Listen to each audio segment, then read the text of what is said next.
Hello and welcome to another edition of me playing ABRSM graded piano pieces. Today I'm looking at the grade 3 A3 piece Tarantella Twist. It's a fun piece to play and the tempo set at the beginning is 1-1-12 and that is a dotted crotchet pulse, which means there are 3 quavers per beat. Ba-ba-ba-ba-ba-ba-ba-ba-ba-ba-ba, that sort of thing. So I'm going to play it for you now and then I'll do the usual thing of breaking it down and giving you some advice on how to go about learning it. Here we go.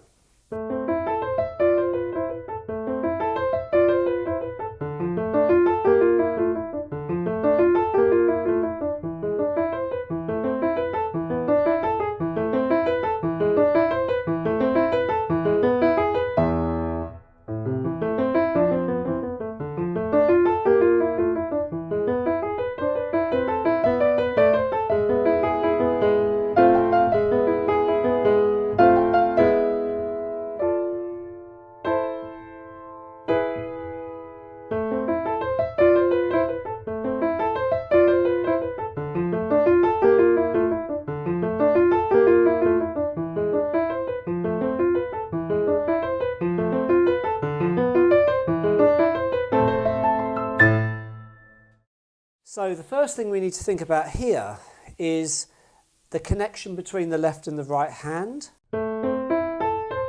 Make sure the left hand doesn't linger. You want it to come off afterwards. And then the left hand is held while you play those 3 notes. So it's quite a legato idea actually. But it's the crescendo and the decrescendo that give it that feel that you need when you're playing it. Like a wave, building and dropping. And that is the feature throughout the piece. And once you've mastered that, you've got the right flavour for the whole piece, really. That last bit, you could isolate just that bit and go. So that's what we got at the start.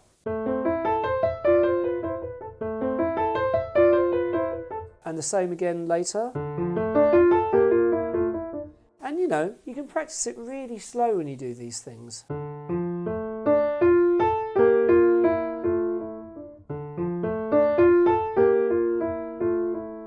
I'm going to pick it up now from bar 9, where it says MP. And we've got a gradual crescendo, so you've got to be careful not to start bar 9 too loudly because it's going to build up all the way up to bar 16. So you've got like a 9-bar build up, something like that. 1, 2, 3, 4, 5, 6, 7, 8 bars actually, yeah. So.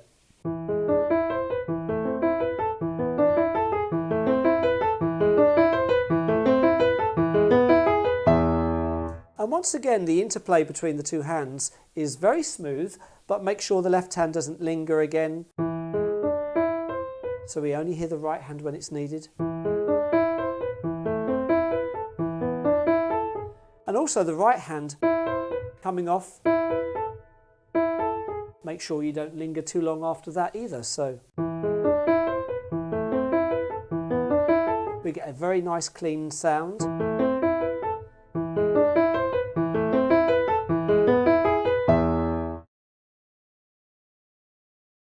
And then it's the same kind of stuff again, isn't it? Bar 17, exactly the same as the beginning, just lower down this time.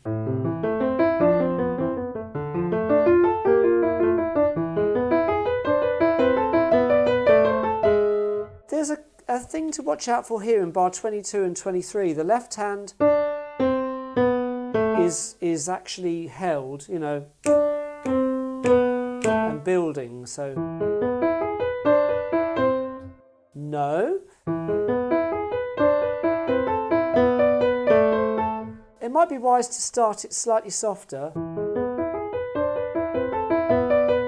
so you can create that nice crescendo, and then we get to bar 24, where we're going to hold the pedal down. So we've got, you'll also notice RH written in the left hand part there, just to tell you to play that G sharp with the right hand. So that's the 4th note of what appears to be the left-hand part. The fourth quaver in the bar played with the right hand. It's as if the right hand's helping out the left hand, because you've just played this. And while that top note is held with the 5, your thumb can help the left hand by playing the G sharp. So you get this. And the suggestion underneath is pedalling it. Pedal with the right foot. Same again. So that right hand thumb is helping the left hand out, just for that one note. Then suddenly soft. And building and building. We've got sub, which is short for subito, suddenly soft. So we've gone from this very loud bit to a sudden softness. So I'm going to go from actually bar 21 so you can hear that whole thing work.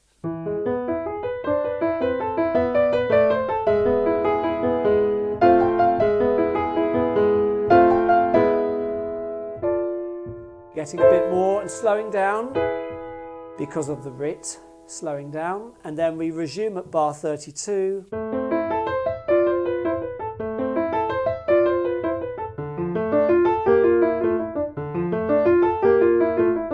And then we've got that gradual crescendo again, so be careful not to start bar 40 too loudly, just let it build.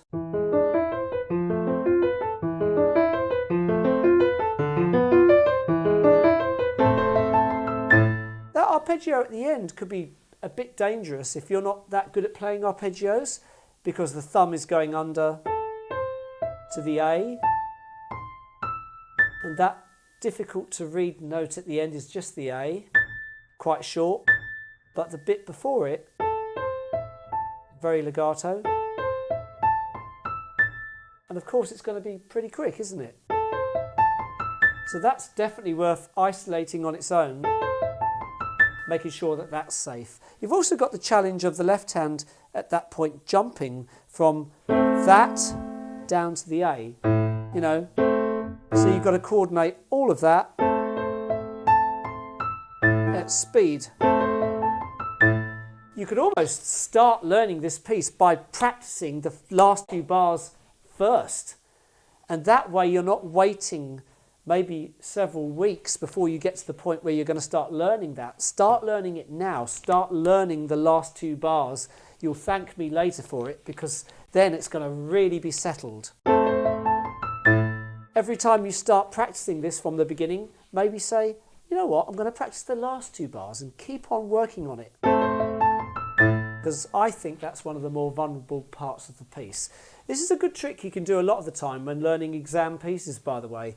You can sometimes learn the last few bars of the piece first, because usually it's the last few bars that's left to the last minute to learn. You could actually learn that bit first, and then it's kind of like light at the end of the tunnel. As you're practicing your piece, you know that at the end it's going to be okay because you've already worked on it. So I hope some of what I've said made sense to you and will be useful for you when you're going about learning this piece. Good luck, and hopefully see you on some of my next videos that I'm going to be doing. Take care for now. Bye.